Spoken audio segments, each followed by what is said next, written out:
بسم اللہ الرحمن الرحیم۔ محترم سامعین کرام، اس وقت محرم الحرام کا مہینہ چل رہا ہے۔ عاشوراء یعنی 10ویں محرم کی تاریخ قریب ہے، اور یہ تاریخ اسلامی مہینے میں اور اسلامی معاشرے میں بہت مشہور ہے۔ اس سلسلے میں بہت ساری باتیں بے اصل موضوع و من گھڑت بھی منقول ہے، اور بہت ساری باتیں صحیح بھی ہے۔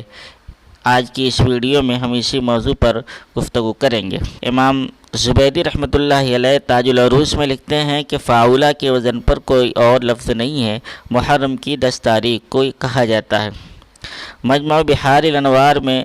علامہ طاہر پٹنی نے بھی عاشوراء کے بارے میں فرمایا کہ هو اليوم العاشر من المحرم وهو اسم اسلامی، کہ 10 تاریخ کو کہا جاتا ہے۔ ایک قول 9 تاریخ کا بھی ہے، وہ مرجوح ہے۔ بہرحال 10 تاریخ کو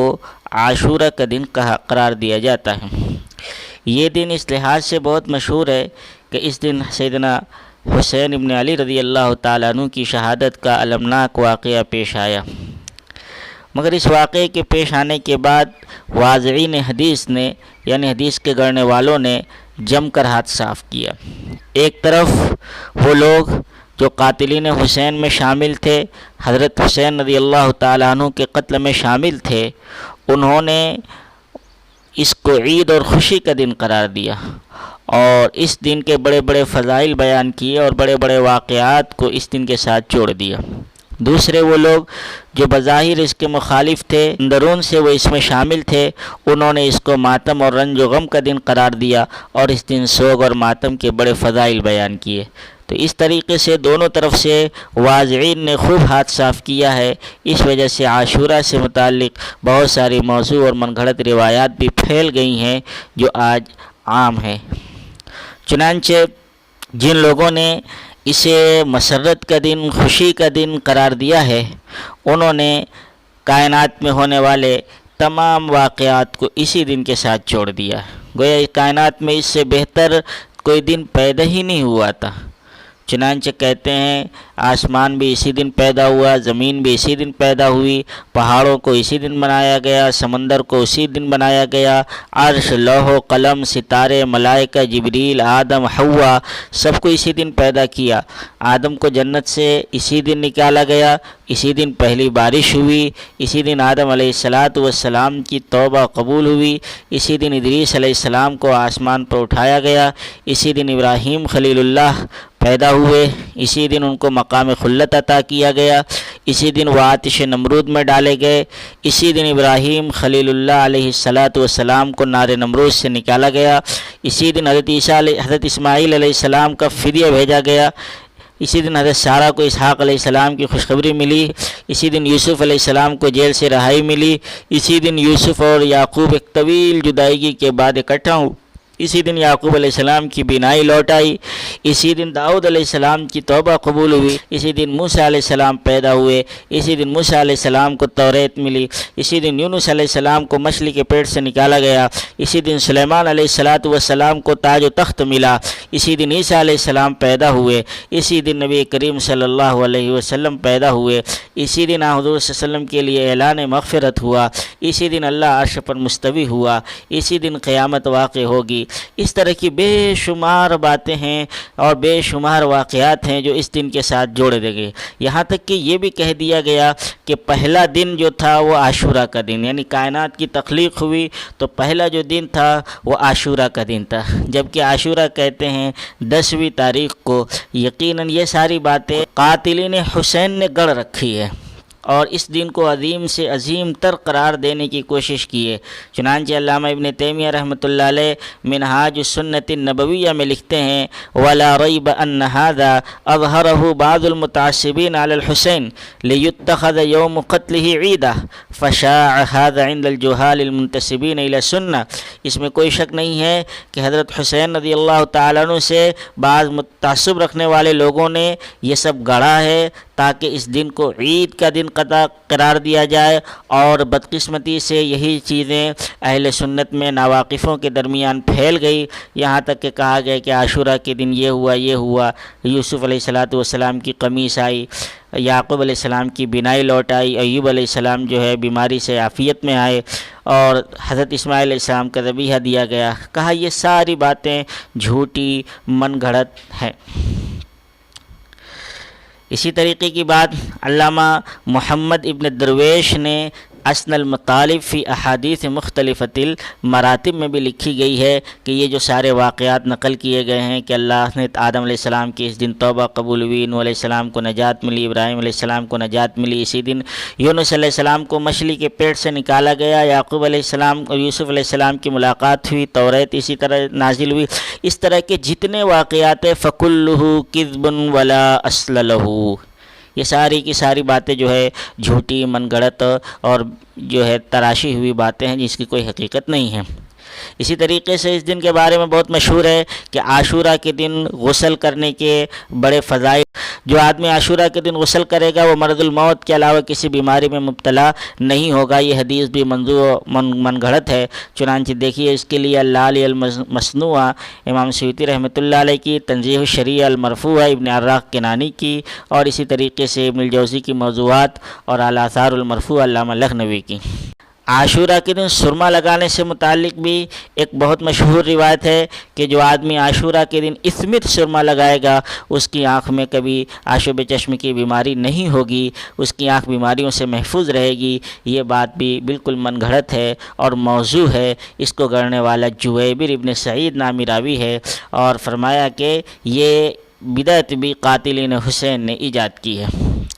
عاشورہ کے دن مسکینوں کو کھلانے کی بڑی فضیلت نقل کی گئی ہے کہ جو آدمی مسکینوں کو پیٹ بھر کے عاشورہ کے دن کھلائے گا وہ پل صراط پر اچک لینے والی بجلی کی طرح گزر جائے گا۔ یہ روایت بھی موضوع و من گھڑت ہے اور اس کی کوئی اصل نہیں ہے۔ تفصیل کے لیے دیکھیے اللآلی للسیوطی تنزیہ الشریعہ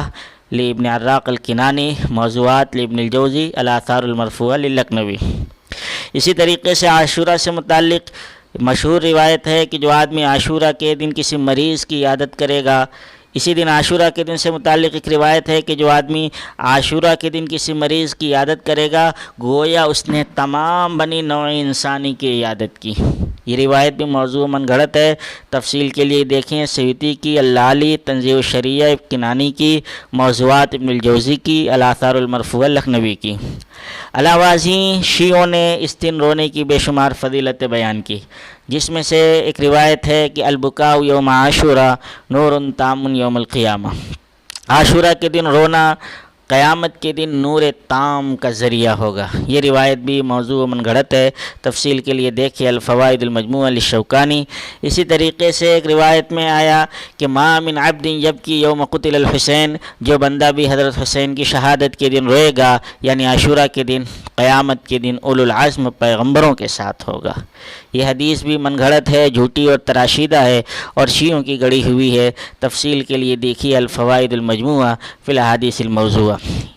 اور یہی وجہ ہے کہ اہل سنت میں یہ خیال پیدا ہونے لگا کہ محرم کا مہینہ غم اور ماتم کا مہینہ ہے، اس لیے اس مہینے میں شادی نہیں کرنی چاہیے، کالا لباس پہننا چاہیے۔ یہ بات بالکل غلط اور بے سر و پا ہے۔ کوئی مہینہ ایسے خالی نہیں گزرا ہے سال میں جس میں کسی عظیم اسلامی شخصیت کی شہادت نہ ہوئی ہو، لیکن کسی بھی مہینے کو اسلام میں اس وجہ سے غم اور ماتم کا مہینہ قرار نہیں دیا گیا کہ اس دن فلاں شخصیت کی شہادت ہوئی۔ یہاں تک کہ حضرت حمزہ رضی اللہ تعالیٰ عنہ شہید ہوئے اور نبی کریم صلی اللہ علیہ وسلم کو ان کی شہادت پر اتنا قلق ہوا تھا کہ آپ نے ایک کا بدلہ 70 سے لینے تک کا ارادہ کر لیا تھا، لیکن اس کے باوجود بھی اس مہینے کو غم اور ماتم کا مہینہ قرار نہیں دیا گیا۔ علامہ ابن تیمیہ رحمۃ اللہ علیہ سے ان ساری باتوں سے متعلق پوچھا گیا تو ابن تیمیہ فرماتے ہیں لم یرد فی شیء من ذلک حدیث صحیح عن النبی صلی اللہ علیہ وسلم، اس کی کوئی بات بھی کسی صحیح حدیث میں نہیں آئی نبی کریم صلی اللہ علیہ وسلم سے، نہ کسی صحابی سے، نہ ائمہ مسلمین نے اسے مستحب گردانا ہے، نہ ائمہ اربعہ نے، اور نہ ہی معتمد کتابوں کے مصنفین نے ایسی کوئی بات نبی کریم صلی اللہ علیہ وسلم سے، نہ صحابہ سے، نہ تابعین سے، نہ کسی صحیح حدیث میں، نہ کسی ضعیف حدیث میں کہیں بھی اس کا کوئی پتہ نہیں ہے۔ سنن میں نہ ذکر ملتا ہے، نہ مسانید میں ملتا ہے، نہ ہی قرون فاضلہ خیر القرون کے زمانے میں یہ سب باتیں ملتی ہے۔ بعد کے زمانوں میں یہ سب فضائل اور یہ سب واقعات جو ہے عاشورہ سے متعلق جوڑے گئے۔ علامہ عبدالحی لکھنوی رحمۃ اللہ علیہ لکھتے ہیں کہ ان سائر الاحادیث فی فضلہ غیر الصوم وفضل الصلاۃ فیہ والانفاق والخضاب والادہان والاکتحال وطبخ الحبوب کلہ موضوع مفترى، کہ جتنی بھی احادیث اس دن کی فضیلت سے متعلق مروی ہے سوائے اس دن کے روزے کے، خواہ وہ اس دن کی نماز سے متعلق ہو، اس دن خرچ کرنے سے متعلق ہو، اس دن خضاب لگانے سے متعلق ہو، تیل لگانے سے متعلق ہو، سرما لگانے سے متعلق ہو، اور کھچڑا وغیرہ بنانے سے متعلق ہو، یہ ساری کی ساری باتیں موضوع اور من گھڑت ہے۔ ابن القیم نے بھی یہ بات لکھی ہے کہ یہ ساری باتیں کذابین نے یہ باتیں گڑھی ہوئی ہے، اور عاشورہ کے دن خصوص سرما لگانے کی بات بھی انہی سے منقول ہے۔ اس دن واقعات میں جو واقعہ صحیح حدیث سے ثابت ہے وہ صرف ایک ہی واقعہ ہے، وہ یہ ہے کہ نبی کریم صلی اللہ علیہ وسلم جب ہجرت کر کے مدینہ منورہ تشریف لائے تو یہود کو دیکھا کہ عاشورہ کا روزہ رکھتے ہیں۔ آپ نے ان سے پوچھا کہ تم یہ روزہ کیوں رکھتے ہو؟ کہا اس دن اللہ سبحانہ و تعالیٰ نے حضرت موسیٰ علیہ السلام اور بنی اسرائیل کو فرعون پر نجات دی تھی، اس لیے ہم تعظیم کے طور پر، شکرانے کے طور پر یہ روزہ رکھتے ہیں۔ تو اللہ کے نبی نے فرمایا نحن اولیٰ بموسیٰ منکم، کہ ہم جو ہے موسیٰ کے تم سے زیادہ حقدار ہیں، لہذا آپ نے بھی کہا کہ تم اس دن کا روزہ رکھا کرو۔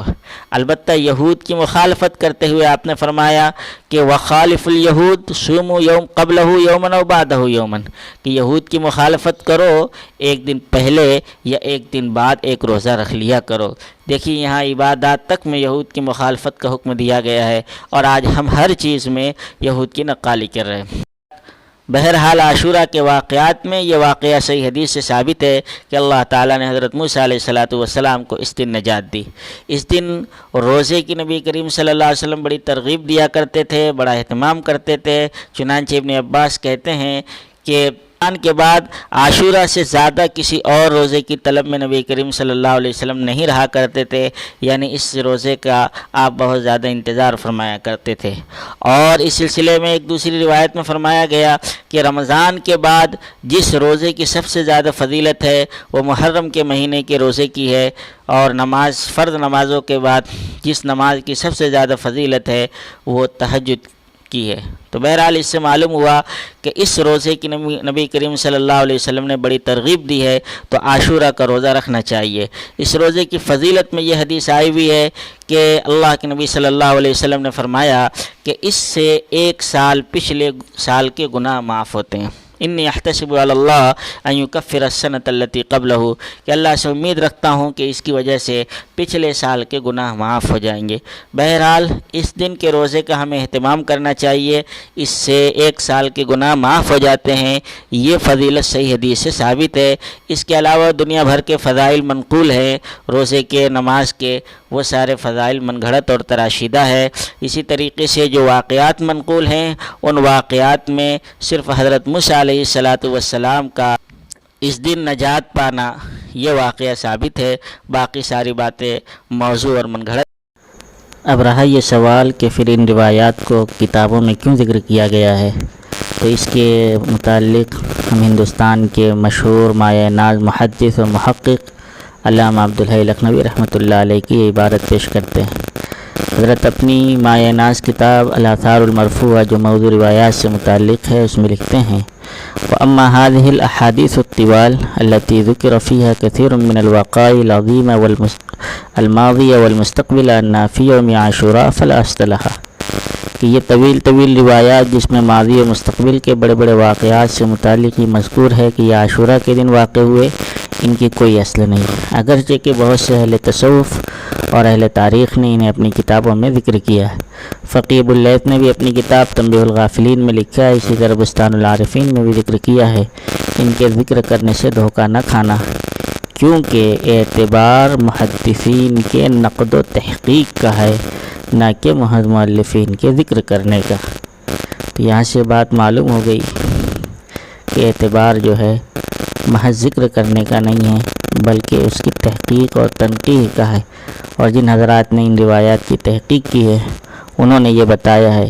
کہ ان واقعات میں صرف بنی اسرائیل والا واقعہ درست ہے، بقیہ جو ہے درست نہیں ہے۔